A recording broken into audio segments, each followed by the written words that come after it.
Comb Nick Bell's LinkedIn and you'll discover he's a prolific entrepreneur.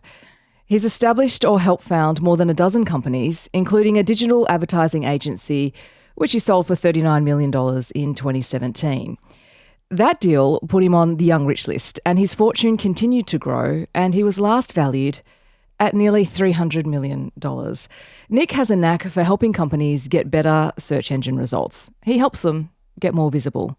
But he's also set up a company that helps companies or people get less visible. If you want to bury something online, Nick's your guy. His most recent startup is called Outsourcey. It allows companies to tap offshore talent pools. And Nick Bell is also a self-confessed fitness and health fanatic. Nick, welcome to How I Made It. Thanks for having me. It's good to be here. We will get into your journey, I promise you, but we had to set this interview up after a trip of yours. You've gone away. Yes. I want to talk about what you went to go do, Nick. It wasn't to go set up a company. It was to No, do something else. it definitely wasn't. I was in Mexico last week. Actually, I was there with some of the Channel 9 crew as well. Okay. So, yeah. Doing what, Nick? I went down a rabbit hole roughly 6 or 7 months ago around stem cells and gene therapy. And at that stage, I hadn't heard much about gene therapy. And I thought, what is gene therapy? I did some further research and I thought, okay, this is something that I'm very, very interested in, because for those who don't know, I'm massively into my health and longevity. My aim is to live well over 100 years old. Whether that's possible or not, who knows, but I'm still going to aim for it. Yeah. So, what is gene therapy? Gene therapy is a process where you can upgrade certain parts of your body. It could be strength, IQ, memory, cardiovascular health, or it could even prevent certain diseases. So if you have a gene that maybe you're predisposition to Alzheimer's, they're working on gene therapy at the moment that can prevent that from ever happening. Okay. And it's basically just one injection. Bang, gone. Did you have something that you wanted to No, get an injection for? I didn't have any No. chronic illnesses or diseases. I went there for two reasons, actually. So first one was, the first gene therapy I did was called Clotho. We all have Clotho in our brains, in our kidneys, in our body. And as you age, your Clotho declines, which means your memory declines, which leads to dementia. So I thought, okay, I'm going to have the Clotho gene therapy, which is basically 2 injections up the nose, and over a 12-month period. Sorry, of course. No. Over a 12-month period. It's so high tech, but we'll put it up your nose. 12-month period, in theory, your memory should improve dramatically. And I was very skeptical at first, and then I rang a former patient that had the gene therapy done, who was based in Kuwait, and his memory improved by 50%. He's now learning languages at age 54. Okay. And I was like, okay, I want to have that one. So I wasn't aware of that initially. And then there was another one called Follistatin. Now, Follistatin improves your athletic performance. So, and as you age, over the age of, say, 80 and 90, the main reason people generally pass away is due to frailty or they lose their mind, dementia. So Follistatin prevents frailty. So the injection basically is what's multiple injections across the entire body. And what it does over a 12-month period, it improves your athletic performance, so your strength, your cardiovascular health, and your bone density. Okay. All right. Yeah. So it's basically upgrading yourself. Fair enough. All right. We'll get more into your journey with health, fitness, and how you got bitten by this bug in a bit. But how about we let's put your memory to the test now. It's only 4 days in, so it hasn't kicked in yet. No, maybe we'll have this chat now and we'll redo it in 12 months and maybe that can prove or disprove the gene therapy. That is true, yeah. Maybe it's complete, absolute BS and I just wasted $700,000. So we'll see. Did you say 700? Yeah, because the actual treatments itself aren't expensive to produce because they're so low volume. Right. Right now they're expensive, but in 5 to 10 years' time when they're quite prevalent, it's going to come right down. Like it'll be a few $1,000s. Okay. All right. You're an early adopter in a lot of things, Nick. Or an idiot. We're still trying to work that one out. I'm just getting myself off the floor at 700,000 for that. But let's go back a little bit. One of the other things I really liked when I was having a look at your LinkedIn profile is that you are a self-confessed university dropout. You don't just put in there that I did uni for a year or 6 months. You actually state university dropout. So I want to go back a little bit to the beginning, maybe even prior to uni, about Nick Bell as a kid. What were you like as a kid, and what was life like growing up for Nick? Yeah, I was always a good kid. I was never a kid in trouble, but I was always an average student. I wasn't an academic. I didn't really enjoy learning. All I wanted to do when I was a kid was play golf and play cricket and play football. And I thought at age 18, after I left school, I'd become a professional golfer. And when I realized that I didn't have the natural talent to become a professional golfer, I thought, shit, what am I going to do now? I literally, my high school score was terrible. I barely scraped into a university. And I mean that literally one university. So life for me as a kid was revolved around golf, sport, and I lived on a farm near Bendigo. So it was very quiet. Like it was a very boring lifestyle, and I itched every single day to get to the city. Like I knew that the farm life wasn't for me. I wanted to see the world. I wanted to move to London. I wanted to have a good time. I wanted all of that. And okay, so you want the glitz and the glamour. I wanted the glitz and the glamour, and and people I grew up with either stay there and never leave, and that's empowered to them, or you have the itch, and I had the itch from when I was young that I wanted more, and I didn't want more around in terms of money or wealth or entrepreneurship. I just wanted to get out of where I grew up. So you go to university. So one university will take you. Which university? Yeah, which was Nick? It was VUT, which generally doesn't have the best reputation. It's not awful, but it's not a world-class, not considered a world-class university. And I scraped into... What do you study? I studied a Bachelor of Business Marketing, and I lasted 6 weeks. And I think I was in a macroeconomics class at the time. I thought, I looked outside, I said, geez, I want to go for a drive. I just packed my bag and jumped in the car and then drove off. And my mum and dad said, hey, you've got to do something. You got to work. I said, yeah, of course I'm going to work. And I ended up doing a TAFE course at William Anglist for hospitality and tourism for 2 years. And that was just to kill time. Like I had really no interest in it, but I just did it to appease my mum and dad. All right. And your mum and dad, so they're working on the farm. They've got the rural property. They're working on the farm. Yeah, okay. Correct. They just wanted you to. They wanted me to have some form of education so that I don't become a dropkick. Okay. All right. So what happens? You study hospitality for a couple of years? Studied hospitality, got a job as a porter in a hotel, worked in a few restaurants. And then at age 21 or 2, I got a job doing data entry in an office. And how exciting, Nick. No, I was a duck to water. Not at data entry, but actually working in an office. I enjoyed the environment. And then I put my hand up for a sales job in that same company. And I was a duck to water. I got the job, and I literally outworked all my colleagues. I thought, why are they just coming in at 9 and leaving at 5? I said, there's so much opportunity to sell more. And I was getting in at 8 and leaving at 8 and just outworking them. And then I fast-tracked my career in that company. And then within 2 years... What were you selling? I was selling recruitment. Okay. All right. Wow. Now we're going to go full circle, aren't we, in this story? Yeah, it sure is. And it was just... And the actual selling the service didn't really mean much to me, but I loved... The whole process to me was a game. And learning to connect with people and to sell them a service and I just enjoyed the whole process, and I thrived on it. And that's where I got the hunger. You got the hunger for it. You got a knack for selling. Not really. No, I wasn't a natural salesperson. You weren't a natural seller. I had to learn. I had to outwork.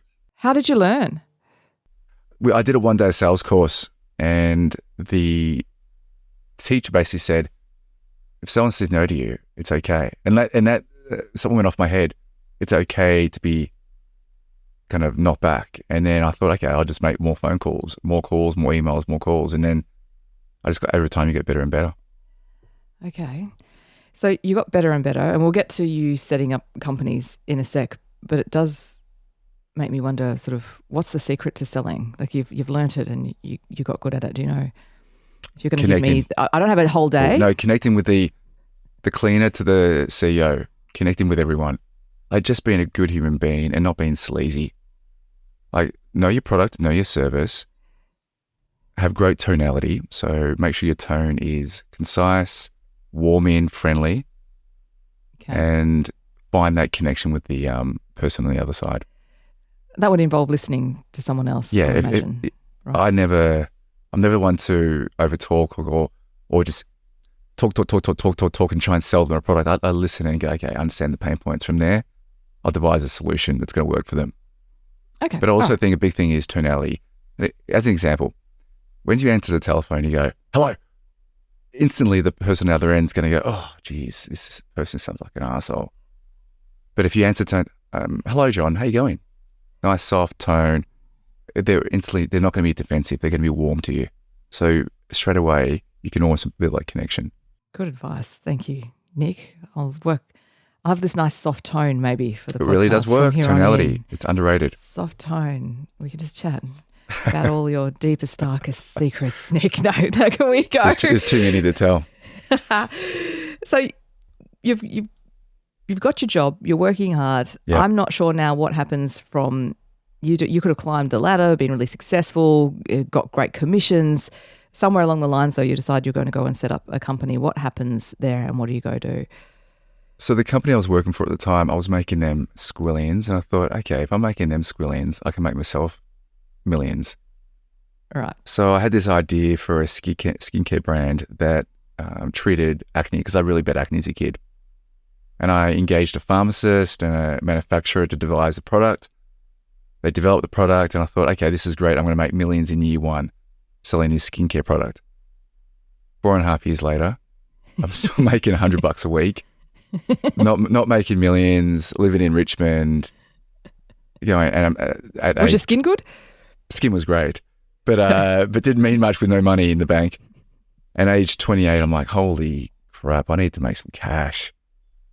My credit cards, and it's cliche, but my credit card had maxed out. I didn't want to hit up my mum and dad for cash. I'm 28. I'm a grown man at this stage. So it's either I go get a job in sales again or I launch another business.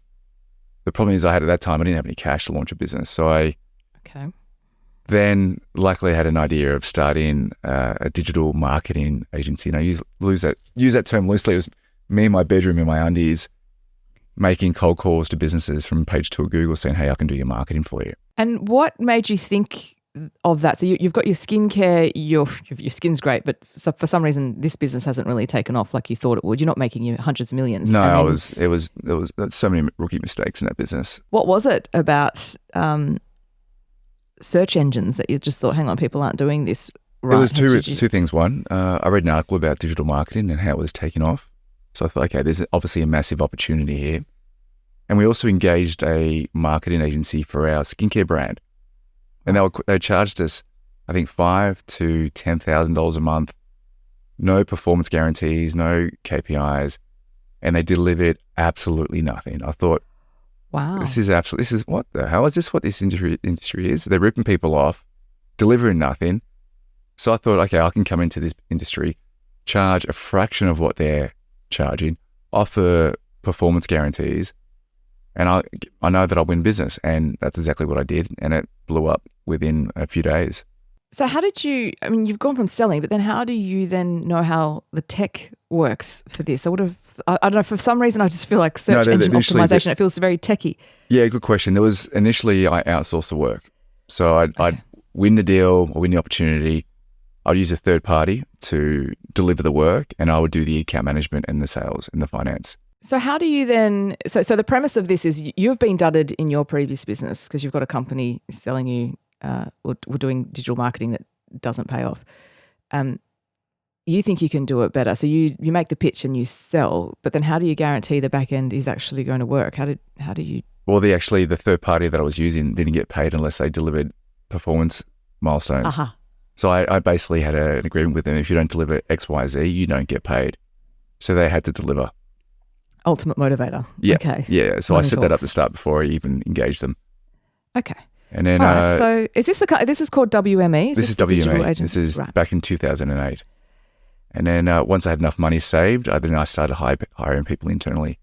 How did you know which point to start doing that when you say you had enough money saved? When the work became overwhelming, when there's just too much for me to do, I thought, okay, I need to hire someone. And then from there, once they become established, then I'll hire someone else. And were you all working in your undies at this point, or did you decide, no, we had a I've got little enough money serviced for office pants? on Latrobe Street, a little two-person serviced office, just the two of us.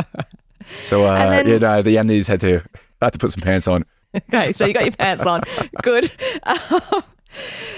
What's the journey like in the early days? I mean, does it instantly take off, or is it a bit more of a slow burn? It was wild with this one. So usually with a business, it will take a year or two or three or four to really take off. This one took off in 4 days, which is very rare. Like it's very rare. So I remember I had someone sent me a check for $10,000 in the first 3 days, and then I got another check, and then another check. And I hadn't seen so much money in years at this stage. Right. And then within a few months, within I think 5 or 6 months, I did close to $1 million in sales in 1 month. And I thought, okay, this is a real business. Okay. And then it was just a kind of a flow-on effect. It just kept rolling on and rolling on. So you win on. more work, you can add more people to it? Is it as simple as that? You sort of get more work? You got to, obviously, the numbers are everything. So as long as my income was growing faster than my expenses, then I can bring people on. But if my expenses are growing faster than my income, then it's not going to work. Now, you would end up selling WME in 2017. Yeah. $39 million. Yep. You grew it to that point. Before you got to there, though, was there a moment where things, the wheels might have started to come off? Did you have any major challenges? There were 2 moments where the wheels fell off. In 2012, I probably became sidetracked with making... I took my eye off the ball, really. I'm not going to lie. I moved into a corner office. I neglected the team. I neglected the business. I became lazy. And there was a stage where we couldn't pay the next pay run. So I... oh, wow. Yeah, no, I was an idiot. I was so used to the money rolling in that I neglected the entire business. I never upgraded the processes, upgraded everything. I neglected everything in the entire business. And I moved into office and segregated myself from the team. And at this stage, the sales team weren't performing, the account servicing team wasn't performing, no one was performing. So anyways, I realized that we couldn't pay our wages. I reached out to the bank. They gave me an overdraft so I could pay the salaries. I sacked the entire sales team, bar one person. Hang on a second. Okay, all right. So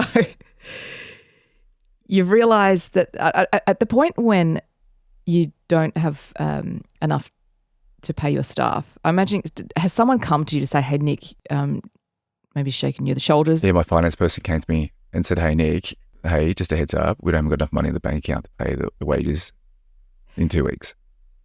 And was that a shock to you, that conversation? Yeah, I was like, oh, holy crap, I could be out of business here. Right, okay. And yeah, it was obviously a massive wake-up call. And remember, all my assets were in this one asset at this stage. So if this goes, for me, everything goes. You go back to... I go back to in my undies in my bedroom again. So... okay.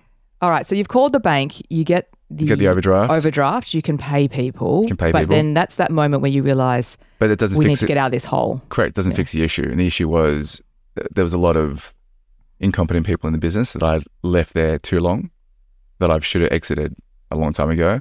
And there was a lack of training support for the ones that wanted to be there, that deserved to be there, that just weren't getting the leadership they needed. Well, when we come back, I want to talk about the resurrection. And I think there might be people listening to this that want to know how you know whether you've got right or wrong people in your business, and how you go about rebuilding when things look like they're falling down around you.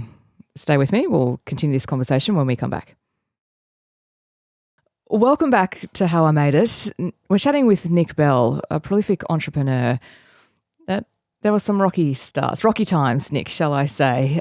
You wanted the glitz and the glam. You wanted to get off the farm. You made it to university, didn't like it so much. Bugger this, drop out. Find yourself into sales. And then you end up setting up your own company, WME, and it is flying. You are making money until you're not, and then you can't pay your staff. and you have to get an overdraft from your bank. You have to have those difficult discussions. Can we chat about then the resurrection, how you say, okay, I need to fix this company. In those moments, what kind of a review are you doing? Who are you talking to? How do you work out what to do? Well, the first thing you do is identify the weakest links in the company that want people that aren't adding any value. And for me, that was 95% of the sales team. They were coming in late at, say, 9:45 with their coffees. Okay. No one's hitting target. They were leaving early, taking 2-hour lunches. And I gave them a chance to rectify the situation. They didn't. So I said, you're all gone. See you later. Literally, they all rocked up at, I think, 9:45 in the morning. I said, guys, turn around. You're done. And then, except one who was there at 8:45, who leaves at 6. I said, this gentleman's staying. His name is Brett. And Brett, I got a headset. Brett had a headset, and we just started making calls, and So you strip it all back down. So the people who you think were taking the mickey, like straight, there's the exit. See you later. I said I didn't even. There was literally no warnings. I said, you guys are done. See you later. Pack up, go. Pack up. Yeah. So Brett is there, and it's just you and Brett. It's just Brett and I in the new business team. Yep. And then I had to go in and fix the account servicing team. So I put in new managers. I exited a couple of people and brought in some new talent as well. And 12 months later, we grew our revenue by about $8 million in that year. That's a bootstrap business, which wasn't bad. It's pretty good, considering you couldn't pay the bills. And then 12 months later, $8 million is coming in the door. But when you say you got rid of the underperformers, but then getting new people in, I mean, you've been burnt by people. So what did you learn in that process, and what kind of metrics or what is it that you look for then in people that are coming to work for you? Yeah, so good question. So first thing, I moved out of my office and sat in the middle of the floor so I could hear conversations and actually help them and train them and coach them. Not to spy on them, just I think a good leader has to be in the trenches with their team. Okay. Super critical. So you don't believe super in important, offices? sorry. Yeah, it's absolutely important. So I sat in the middle of the floor, I was helping the guys, and then we started measuring everything from the sales process to calling leads to getting back to clients to response time. Everything was tracked and measured, and we had screens on our walls tracking everything as well. So we became more of a data-driven business rather than a hope and pray they're doing their job. And a bit of transparency so everyone can see what's going on. Everyone can see. And it's not the name and shame board. It's like, hey, this person's kicking ass at delivering this person's not, but we're going to help them get there. It really did change the business, measuring all the data and measuring everything. So you couldn't hide in the company. Whereas previously you couldn't work for a week and no one would probably pick up on it. But now, no, you can't hide. Okay. And so what year are we talking about? This is 2013. This is before... Yeah. Okay. So 2012, it's rough. 2013, you're in the rebuild. Yeah. So we made our own dashboards back then, because back then you didn't have any data box or data studio. So we made our own dashboards. And we rebuilt the business, and then it thrived. And then in 2015, I had a couple of issues with some trolls online. The trolls, they were coming after me online. And I didn't know who these people were. They weren't customers at all. You personally or your business? Both. Yeah, both. Okay. And I reached out and I said, who are you? You're not a customer. I don't know who you are personally. But these particular people target companies and then they just go after them nonstop, relentlessly. And I said to my partner at the time, who's my now wife, I said, here's the keys to the business. I would give it to anyone just to have it. Because the problem was people were reading these comments online, and then clients and staff were exiting in the droves. So was it, when you say trolling, sort of like negative reviews of the company or just like nasty stuff? What? So they were questioning things about, do we do this or don't we do this, or does Nick do this? But it wasn't saying I did it. Nick may do this, or WME may do this. So you can't actually, the lawyer can't do anything because they're not saying that you actually do it. And the problem we had, my GM at the time was responding to all these comments, and they weren't reviews or comments. And then the problem is when you respond, you feed the beast. That you do. My GM would respond with an essay, and then they would respond with an essay. Oh, And dear. the beast kept being fed and fed and fed. And my partner said, "Hey, stop responding. These trolls love it when you give them attention." I said, "Yeah, but that's not true, blah, blah, blah, blah." I'm like, she goes, "It doesn't matter. You don't even know who these people are." Anyways, the short version is it impacted the staff and the clients. And they, like I said, they weren't reviews. It was just madness online. And a lot of lessons, but from a negative comes a positive. And that's how I started Removify, which now removes online content. Removify, yes. Yeah, and that business was born out of that whole situation. That's a story for another time. Anyway, That's that's the genesis of Removify, where you go, this is just this information that's circulating. So what you're worried, so there's the trolls who start it, Correct. but then it's the shrapnel that comes from that there might just be people who might be potential clients of yours, or they are your existing clients Correct. who see it, plant seeds of doubt, or they start to think, what's going on with this company? It was madness. You're And like, then after right. the whole situation subsided, I had people who reached out to me saying, "Nick, I'm sorry that I got involved with that. I don't know why I did. I don't know who you are, but I just got caught up in the comments and the trolling and the writing messages."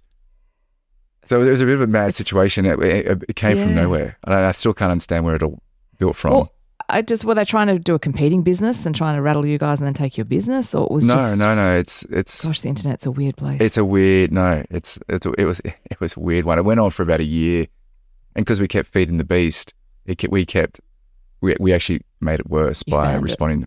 Okay. Anyways, So then you work out that rather than feed the beast, you should starve the beast, and Well, you can create this company called Removify. Which can we just clarify, because I think it's not that it's very difficult to get content removed from correct. web We don't have a platforms. button that basically goes boop and content's removed. We have to liaise with the publisher being, say, Google, Facebook, Glassdoor, to remove content. And we put a case forward. They review the information and they make a decision whether, yes, we're going to remove it, or no, we're not. So think of us as a super efficient law firm, even though we're not a law firm. Yeah. Okay. We represent the client, we present a case, the publisher deems it removal worthy or not. And what's the percentage of times, do you think, just broadly, that the publishers say, yes, we'll remove it? Oh, it's Is quite it high. more than not? It Yeah. depends how you present the information. So Removify has now removed, well over 100,000 pieces of content. And they're stripped from the internet, or do they get buried? I was thinking Stripped, that it's more that completely stripped. completely stripped. Go on. Okay. Yeah, it's not buried. We don't do I was going to say, bury. is the other strategy where you can just make it so, when you do a search Yeah, and correct. there's You the can first bury it. page, yes, you can bury it. It doesn't work. Yeah, it's the challenge with burying content. It can always come back. Mm. So, but we only remove content that the publisher deems removable. So it Okay. breaches their policies and guidelines. Okay. All right. We've gone down a different rabbit hole. So let's Sorry get about back that. to... Yeah. No, that's okay. That's fine. That's what happens on this podcast. But let's get back to WME. So you sacked a whole bunch of people. There's you and Brett. You've gone to the other team. Then you've hired more people Yep. into the company. Yep. Did we get to the bit where you've decided what the qualities are in people that you hire? Happy to talk about this because Yeah. it's impossible to hire a complete team of A players. Like, especially now in our size, we've got nearly 2,000 people in our company. So to employ 2,000 A players is impossible. You can't do it. But it's critical that your managers are close to A players or A players. Okay, Because so the people at the top of that tree. people at top. Yeah. Because a disorganized manager leads to a disorganized team. An organized manager leads to an organized team.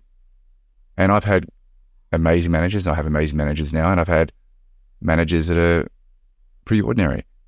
And as a result, their team is ordinary. Okay. So when we recruit for managers, I never look at their education, I'll be honest with you. It's not one thing that we look at. And not because I didn't get to university, it's just I've hired people with MBAs and they generally sometimes have struggled in my company. Really? Yeah, Because struggled. do you think that they're... Why? Yeah. Why do you think that is? Not used to the pace. They can't handle the pace. Like we move extremely fast. Like there's a lot of moving parts in my company because we've got so many different businesses in the group, and I demand a lot in terms of not overtime, but from 9 till 5:30, we're going to go hard. We're going to move quickly. High performance It's a high performance company. team. Yeah. So education doesn't It- bother to you. me, it's Actually, irrelevant. too much education might be a cross against your name, but depending on the situation, depending on the person. It So depends what is on the it that situation, the job you're applying sure. for, obviously. I look for your personality trait, whether I can connect with you. But like I said, I don't need to connect with everyone. He or she may be an amazing developer. Well, I'm not going to go out for a beer with them on a Friday night.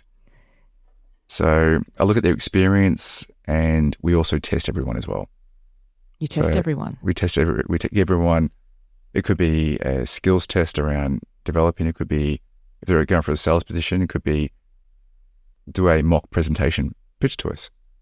Okay. Or if they're an account servicing person, devise a solution and then present it to us. Everyone has to do a presentation or some form of testing before they get hired in our company. How does that process go? Have you had some Interesting. interesting exchanges? Yeah, because it weeds out the crap, I'll be honest with you. We had one salesperson presented their presentation on a handwritten A4 thing, and it was like 3 lines. I said, this is why we do this, because we cannot hire people like this, who put no effort in, who don't care. Because you hire them, you're going to let them go within a week or two. And you've just wasted a week's worth of training or 2 weeks worth of training, and it's just it wastes everyone's time. You've got to really hire slowly and really thoroughly test people. Like, it's important. So you've built this business back up, and then you're approached to sell it circa, 2017. Yeah. Was it an easy decision for you, or was the money on the table you went, whew, yep? No, worries. it wasn't easy at all. My partner at the time said, hey, sell the business. I'm like, no, I'm never going to sell this company. I'm going to die with it. I'm going to die with it. And it got to a stage where I almost became redundant in that company because it was such a well-oiled machine that by 2016, 2017, that I was getting into the office and I was going for more of a social side rather than actual working. And I thought, okay, and maybe it is time for me to sell. So we started the process of selling, and we had an offer of, I think initially $13 million. No, we had an offer of $13 million, and then that company said, no, we changed our mind. We're going to offer you $8 million instead. Oh, nice. So this, just to clarify, so at this point you've made the decision you're going to sell, and so then do you get some advisors on board? Hire a business broker. You hire a business broker, you pay them a monthly retainer, and you give them a percentage of the success fee the company sells. Okay. So you say, go and find me a great price and let's have a Correct. chat. So there's a business on board. They've offered you 13. I'm just going to make it an assumption that they've got access to the books, or something's happened there where they've decided they're now going to give you 8 instead. Correct. $8 million, like no $8 million in the business, and then the business that's still was a lot growing. of money though. You could have just got $8 million. Oh no, but the business was towards the end $1 million profit a month. So $8 million just doesn't make any sense. Right. And then we had another offer come through, and we agreed on the multiple of EBIT. It was quite low because I said to them, you can buy the business, but you can't buy me. So it was basically, here's the keys, I walk away deal, which is very rare in a service-based business. Usually there's a 2 to 5 year earnout minimum. Yeah. With a service-based company. With me, there was a 1 month. So you could have got a higher amount of money if you had the handcuffs applied to you. Yes, I could have but got. you chose not to do that. Why? I didn't want to work for someone else. Okay. Yeah, I knew that it would actually just kill me. And also the opportunity cost. I thought I could make more money building new businesses without someone else looking over my shoulder 24/7. So you're able to get this exit. So $39 million is the figure that we've reported in the financial review. So so $39 million. That's correct. I mean, that's a handsome amount of money for someone. No, but by the time the tax man takes 25%. Okay. All right. Sure. And then I said the deal was done. I was going to take a year off work. I think I was in Costa Rica on holiday, and then I said to my wife, I'm bored. I need to get back to work after 2 weeks. She said, yes, you do. She goes, I'll take more time off. I said, no, I need to get back into the groove. I'm missing there. So I, after a few weeks, got back into business again. And on your own, or did you find different partners to work on my in? On my own. On your own, okay. So and what do you go do? I build more agencies because I had a non-compete in Australia, so I couldn't do it here. So I went and built agencies in Singapore, Hong Kong, and multiple other countries as well, and built these businesses up. And then I love how you just say that off the cuff. Like I had a non-compete, so I couldn't do it in Australia. So I'll just do it in other parts of the world. I thought I can do. I that's- just use the same formula and build it in other countries, which I did. Is it that easy though? I mean, different countries. There's just all the different. Not easy unless you have a very good person at the top. It's so cliche, but it comes down to people. Like the top person needs to be an absolute weapon. If you've got the wrong person running the company, you won't make any money and you'll end up burning all your cash. So I went through a lot of frogs before I found my princesses and princes. Yes. So I went through a lot of people before I found my GMs who run now my international businesses, and I actually give them all equity. So you do 5 years with us. Once you've done your 5 years, we give you equity in the business. Right. So you can lock in some really good talent then. So You're get the locking right person. great talent by doing that. People go, don't give away equity. I'm like, if I don't, I'm going to lose them. And if I lose those people, the business is Gornsky, like it's dead. Because I'm not going to move to Singapore or Hong Kong and run the business myself. No, and what's the equity equation, or is it? They get equity in the local business, and I tell you, it ranges from 10 to 20%. Yeah. Okay. All right. So enough. So they've got some good skin in the game, and there's enough of an incentive to. Well, just say the business is making $1 million profit a month. They're banking $200,000 or $300,000 a month. Yeah. Okay. It's good money for them. So, how many of these digital agencies then you set up? You just I've got Hong Kong, Singapore, Thailand, Malaysia, Austria, Ireland, Panama, Brazil, and Mexico. All right. So that's the agency side.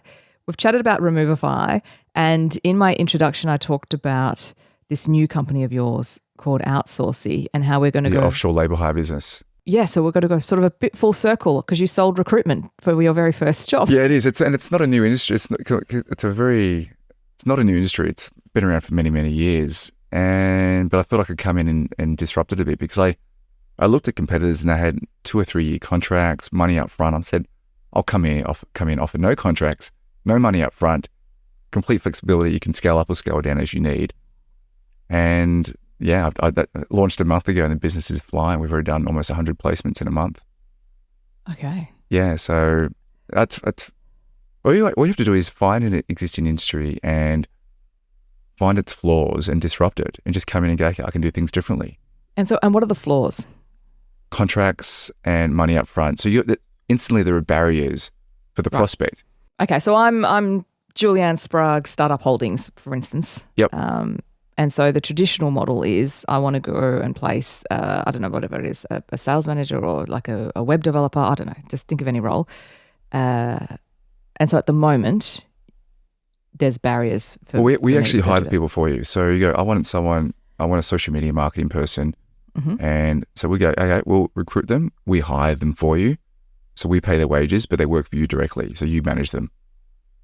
Okay. And if at any stage you don't like them. So they're an employee of Outsourcey. Employee of Outsourcey. Okay. And if at any stage you're not happy with them, you can part ways with them and we'll find them a place somewhere else. Okay. And so you just clip the ticket along the line. Correct. I'm just trying to work out that. Right. Yeah. Okay. So if I'm paying someone $100,000. No. So these people are based in the offshore, so the Philippines. So you're paying, it could be from $500 to $1,500 a month salary. Okay. So this then solves another problem for people, which is the price of labour. So Correct. Which is skyrocketing. Okay. Yeah. Does Brett still work for you? What happened to Brett? Oh, no, I sacked him. You sacked Brett? No, what happened was, so when I sold the business... Hang on, but you sacked everyone and then Brett So stays. the story. So when I sold the business, obviously, he was still with the company. Yeah. And then when I got back into the game again in Australia, I hired him again. And I realised that I had outgrown him. And I let him go. So you poached Brett from the people who bought your company? No, he went somewhere else after. Oh, he went somewhere else. Okay, so you get Brett in and then you realise actually the magic Brett and I had no longer there. No longer there. Mm. No. So it happens. Well, g'day to Brett if you're listening. He's a good man. I know we're going to zigzag around and I've got to get to some advice from you. And also for this season, we have asked people to send questions to howimadeit@afr.com. We'll let people know we're chatting to successful people like yourself, Nick, and if they've got a question and they want some advice, we're going to ask you that. So in a moment, I'll get to some advice and then we'll loop back to your health and hopefully we'll get you out of here pretty quick. But Jessie Zhong she's from Brisbane. She says, I have been making content for my business for a couple of years and I haven't been able to get any traction. What are the steps to making viral social content and turbocharging my social media footprint? You hear this a lot, right, Nick? People are like, you just need to but it's a do good question. socials, It's pump it out. a very common question. So the content needs to add value. It's not about selling your product or service or selling your business. It's about giving value to the person watching the content.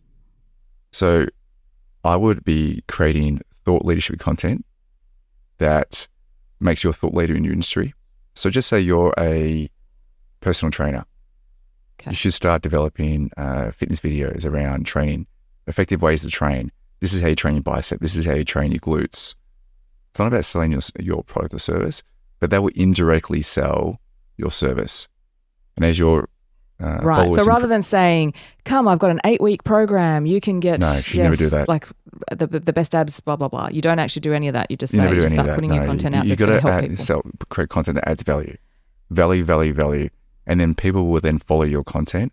The more followers you have, then down the track, potentially you can say, hey, I've got this great service or product. This is what it can do for you. But initially, just add value. That's all you got to do. Hopefully that helps Jessie out and anyone else who was curious. Nick, let's talk about things that you've learnt along the journey. So you mentioned when you were 28, you decided to probably have to do something with my life and you went to start up a company, if I've got the timeline correct. Yep. If you could go back to your 28-year-old self, is there something you would tell yourself? What would you If I could go back to my 18-year-old self, 18? I think 18, I would apply for an internship at a digital agency. And the reason being, most digital agencies, they're very fast-paced. And if you can learn the ability to sell, to market online, and even the basic aspects of tech, you could almost do anything. So digital... So you would tell yourself to don't get caught up in the razzle dazzle of the big lights, actually knuckle down and get an internship, do some work. I'd learn digital, learn basics of tech and learn how to sell at age 18. And by the time you're 24, 25, in theory, if you've not become a master at the craft, but you've become extremely good at those traits in terms of knowing digital, knowing how to sell, you can almost do anything. You can then launch your own business and thrive. Okay. Have you read anything lately, or have you listened to a podcast that sort of has resonated with you? And I listen to a lot of longevity podcasts now, which are quite, I'm not going to bore your audience. No, share, please. Because then we can then have a chat about the new longevity business and what it might be. Well, I listened to obviously Peter Attia, but he had a crack at me yesterday, so I'm not going to listen to it anymore. Oh. Why? Oh no, we're going to fan the flame. See, because of the gene therapy. He wasn't a fan of the gene therapy I did in Mexico. So he mentioned in his podcast, which is quite funny. Andrew Huberman, and in terms of business podcasts, not a huge amount I listen to at the moment, but there's a lot of great business people out there. The thing about business though, the whole thing's a game. You don't need to overcomplicate it. It's all chess moves. And I always say, if you outwork your competition, you're going to do well.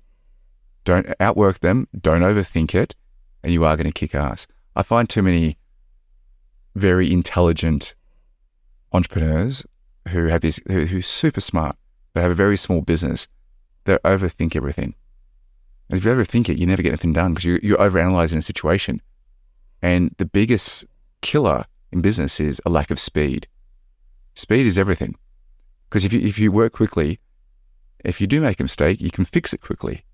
I was going to ask you about that because the risk with moving quickly is that you make the wrong decision. So a lot of times people get caught up and they go slow. Because when you say they're overthinking it, it's because they don't want to make that mistake. Definitely think about it a little bit at the start. Like, hey, okay, these are the options.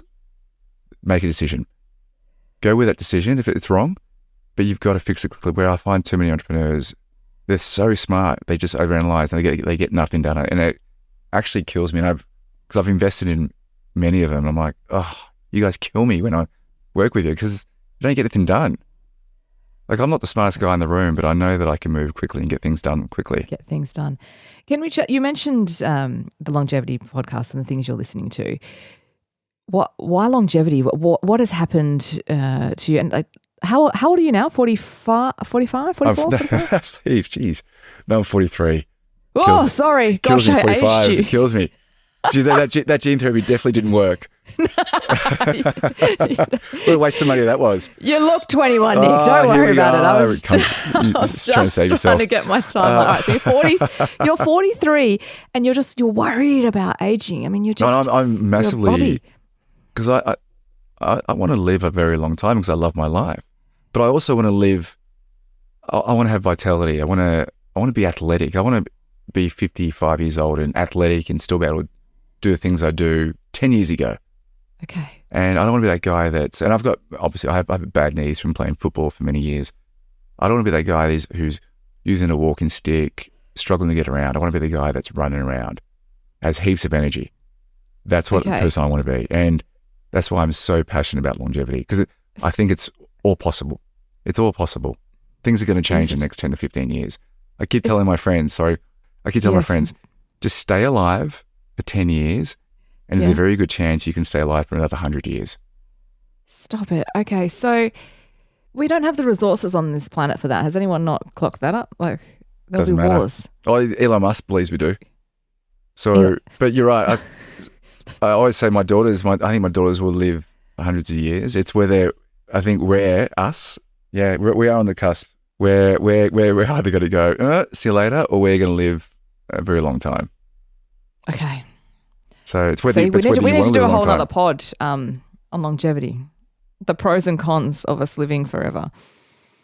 Lots of people sort of think about health and wellness and fitness, and they clean up their diet and they'll do some more exercise, those simple things. You've really, you have doubled down. I've taken it to a whole other level of craziness.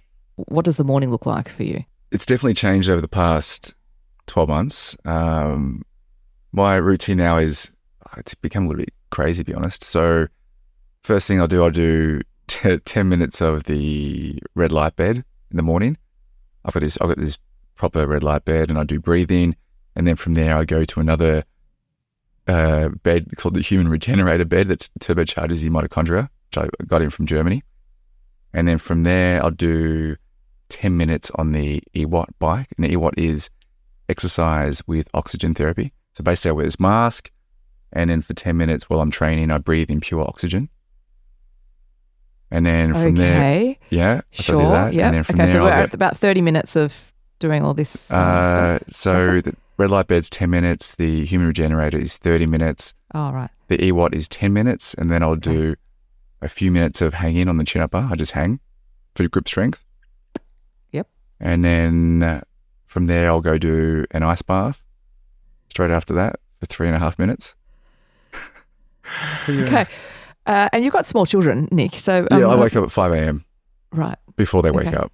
Yeah. You wake up before they get up, so you can. So I go to bed quite early as well. So, and then at this stage, how's that for your glitz and your glamour, huh? Yeah. There's lots of glitz and glamour there. It's a whole routine, and then from there, I'll have breakfast, which is always 5 eggs, avocado, and sauerkraut. Did you just say 5? 5 eggs, yeah, and then with about 50 vitamins as well. Yeah, it's another level. And a year ago, I had chronic inflammation in my body. Chronic inflammation. Inflammation leads to disease, blocked arteries, a range of problems in the body. And I had this from, I know it's from exactly. I had, on my Uber Eats, I had 3,000 meals on Uber Eats. And most of these meals are generally meat. And when they're cooking with the meat, they're cooking with canola oil, vegetable oil, seed oils. Yep. So my body was just full of seed oils. And I was always getting sick. And I couldn't work out why I'm always getting sick. And it was from Uber Eats. Even though I looked healthy because I was training every day, I looked healthy. I actually wasn't healthy inside. And then over the past 12 months, my inflammation levels are now down to almost zero.